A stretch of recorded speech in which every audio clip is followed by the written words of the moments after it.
नमस्कार दोस्तों, स्वागत है आपका मेरे चैनल संदीप सिंह ब्लॉग्स में। और मेरा नाम है संदीप सिंह। इस पे मत जाना, ये टेम्परेरी बाधा है क्योंकि मुझे मेरी कैब नहीं मिल रही थी और ठंड है बहुत ज़्यादा।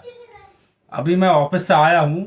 अंदर पजामी पहन रखी थी, ऊपर पैंट पहन रखी थी, उसके अंदर इनर पहन रखी थी, उसके नीचे बनियान पहन रखी थी, उसके ऊपर टी शर्ट पहन रखी थी, फिर फुल स्लीव्स का स्वेटर पहन रखा था, उसके ऊपर से जैकेट पहन रखी थी।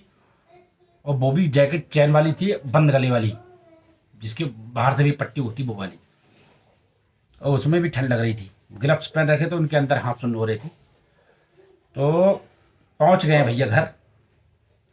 और ठंड का प्रकोप अब समझ में आ रहा है कि ठंड पड़ रही है। ठीक है, तो आज की जो वीडियो है वो है, जैसा कि मैं कहानी सुनाता जरूर हूं, तो आज मैं आपको एक कहानी सुनाने जा रहा हूं कि एक बार एक डकैत होता है, मतलब डाकू होता है, सरदार होता है डाकुओं का, उसका पूरा गिरोह होता है। और वो अंधाधुंध गांवों को लूटते थे, लूटपाट करते थे। और फिर जंगल में जो उनकी गुफा में उनका डेरा था वहां पहुंचते थे। जब डेरे पे पहुंचते थे तो जो सरदार था, वो सरदार क्या करता था, वो सरदार आटा लेता था, उसकी गोलियां बनाता था, और दूर एक थोड़ी पास में, मतलब दूर नहीं, ज़्यादा पास में ही एक नदी थी, वहां पहुंच जाता था।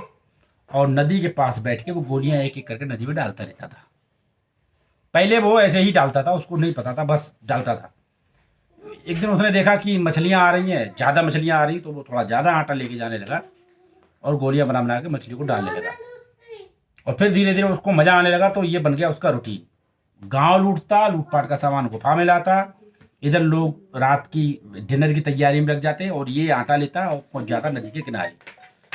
नदी के किनारे पहुंच के इसका डेली का यही रूटीन था। अब एक बार क्या होता है, ये गांव पर अटैक करता है। उस गांव के लोग समझदार थे, बहादुर थे, हिम्मती थे, या उनको पहले से इसके आने का पता था, वो मतलब तैयार थे। उन्होंने इसका जम के मुकाबला किया। और मुकाबला करने के बाद में ये भाग तो आया वहां से, लेकिन ये घायल हो गया। और घायल होने के बाद में ये पहुंच जाता है अपनी गुफा में। तो गुफा में पहुंचता है तो ये सबसे पहले क्या करता है, आटा लेता है। इसके साथी बोलते भी हैं कि महाराज, सरदार, आप घायल हो, आप मत जाओ, पहले दवाइयाँ लगवा लो। ये बोलता है नहीं नहीं, मैं पहले नदी के किनारे जाऊंगा, मछलियां मेरा इंतजार कर रही हैं। और ये क्या करता है, टप टप टप करके गोलियां पानी में फेंकने लगता है। गोलियां जब पानी में फेंकता है तो मछलियां आती हैं, मछलियां खाती हैं। और ये वहां पर कब मर जाता है इसको पता ही नहीं।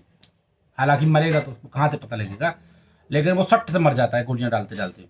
और मर जाता है तो इसका फैसला होता है यमराज के यहाँ पर। यमराज के यहाँ पर जब फैसला होता है तो उसके पाप और पुण्य जोड़े जाते हैं। हालांकि ये करता तो पाप था, क्योंकि डाकू था, पेशे से डकैत था। लेकिन जब चित्रगुप्त सिंह जी जब इसकी उससे क्या कहते हैं, पाप पुण्य का लेखा जोखा करते हैं, तो इसके पुण्य ज़्यादा बैठ जाते हैं। तो वो यमराज के पास पहुंचते हैं कि महाराज, इसके तो पुण्य ज़्यादा बैठ रहे हैं, ये तो हमने गलत आदमी उठा लिया। तो उन्होंने बोला ऐसे कैसे हो सकता है, इसके पुण्य कैसे ज़्यादा बैठ रहे हैं।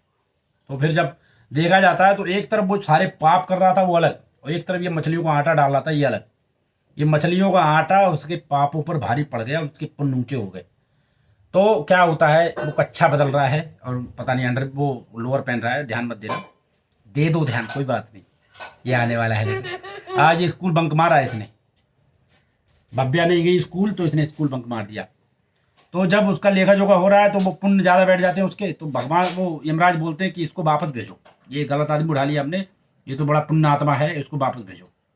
तो उसको, उसकी जो बॉडी है, अभी तक कोई पहुंचा नहीं था क्योंकि वो नदी किनारे था, तो वो बॉडी वैसी की वैसी पड़ी थी। तो उसकी आत्मा को वापस भेज दिया जाता है। और उसकी आत्मा वापस उसकी बॉडी में जब प्रवेश करती है तो वो हड़बड़ा के उठता है, और उसके घाव ठीक हो चुके होते हैं। फिर वो देखता है कि ये मैं सपना देख रहा था क्या, लेकिन वो सोचता है कि मैं जो भी देख रहा था बहुत सही चीज़ देख रहा था, और आज से मैं ये डकैती बंद कर दूंगा। तो वो डकैती बंद कर देता है। इस प्रकार आदमी कई बार क्या होता है, बहुत बुरा होता है, लेकिन वो कोई एक काम बड़ा पुण्य का करने लगता है, और वो पुण्य उसके उसको तार देते हैं, पार कर देते हैं। बैतरणी नदी है ना जो, वो उसमें तर जाता है वो। तो ऐसे ही है।